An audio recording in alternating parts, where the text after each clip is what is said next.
embêtant, c'est que quand même vous devez avec les gens demander ça aussi. C'est en 20 ans, on ne voit rien. On a toujours payé, à terme. Et quand maintenant on leur demande... Et le volet est tombé par terre, le volet. Il est parti. Vous voyez le genre de tournage qu'il y a eu hier. Le volet est parti.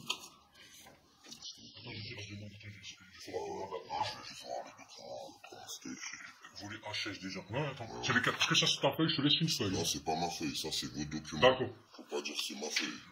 C'est pas ma feuille. Tu veux filmer laquelle? C'est là ou les deux? C'est bien vos documents, hein, voilà. C'est comme ça, t'as raison, fais ce que t'as à faire. Je te fais d'accord avec toi. Mais vous constatez bien qu'il y a une infraction ici, Ouais, on est d'accord ouais. ou pas? En vertu de l'article... Et le numéro de téléphone? Non, est-ce que vous constatez qu'il y a une infraction en vertu de l'article 433-19?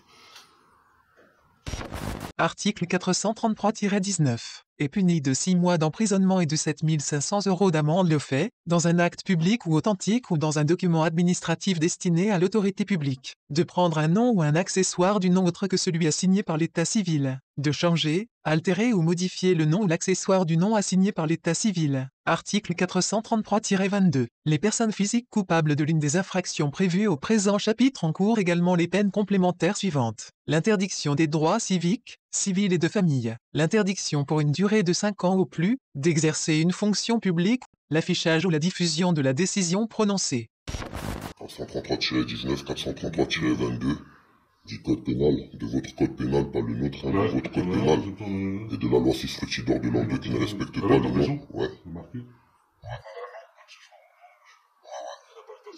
Tout à fait. Ah oui? Je suis d'accord avec toi. Voilà, et loi 6 fructidor de l'an 2, juste ici. Voilà.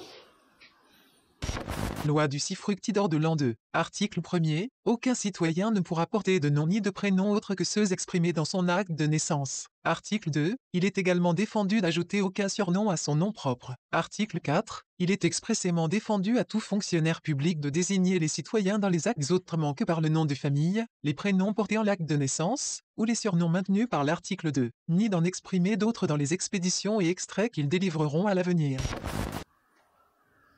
Donc, qui exerce un droit de propriété sur des êtres humains, hein, en assignant une personnalité juridique à des êtres vivants naturels.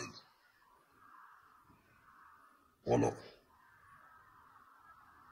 Je suis débarqué là. Et vous venez donc chez les gens avec des documents frauduleux. Mais ça, c'est bien droit à signaler parce que ça. Ouais. Tu as pris la photo?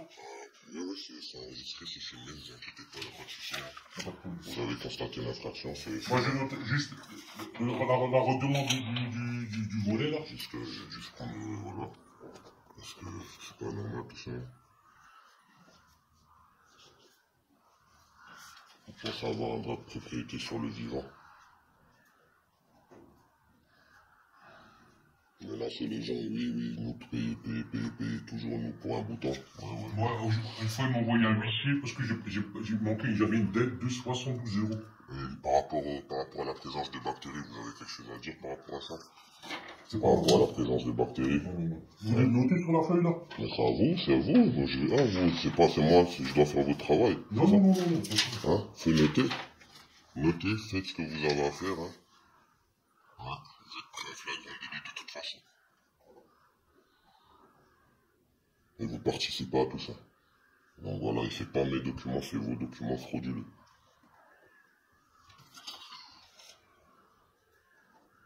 Et je vais appeler.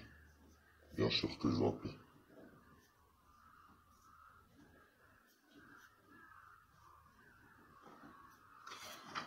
Présence de bactéries, de la merde. Les chéris, je sais pas quoi là, c'est de la merde. J'ai regardé, c'est du caca, c'est des excréments.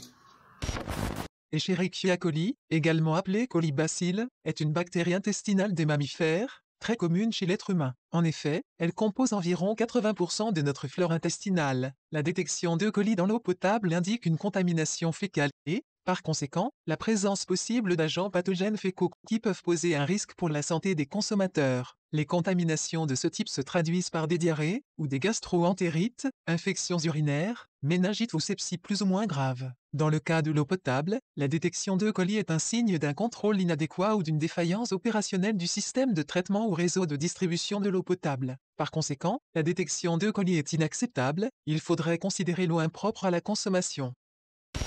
Et l'autre, j'ai regardé, ça a causé certaines maladies, mais le contrat est nul. Faut arrêter de nous faire payer vos conneries là, on n'est pas d'accord, on ne consent pas à payer ça, je le dis. Verbalement, on ne consent pas. Moi j'ai écouté. Voilà, vous avez Est-ce entendu. que vous gardez votre feuille avec José? Non, non, c'est pas notre feuille. D'accord. C'est vos documents. C'est vos documents. Faites remonter ça, c'est vos documents. Moi je redonne tout ça, j'ai écouté. C'est des documents frauduleux. Je ne prends pas de documents frauduleux chez moi. Moi j'ai fait la demande quand même pour le voler.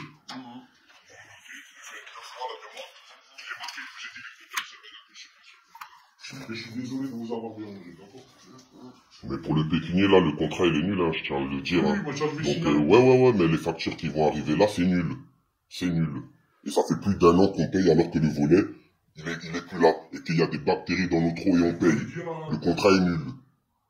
C'est à vous de le dire, allez dire, je vais appeler quand même. Je vais dire Voilà, tout ça. voilà. Et à l'occasion, je ramènerai deux boutons ici Ouais, là. ouais. Les deux boutons là, comme ça vous les avez, parce que sinon, on va dire. Oui. Bon courage à vous, bonne santé. Ouais. À bientôt. Au revoir.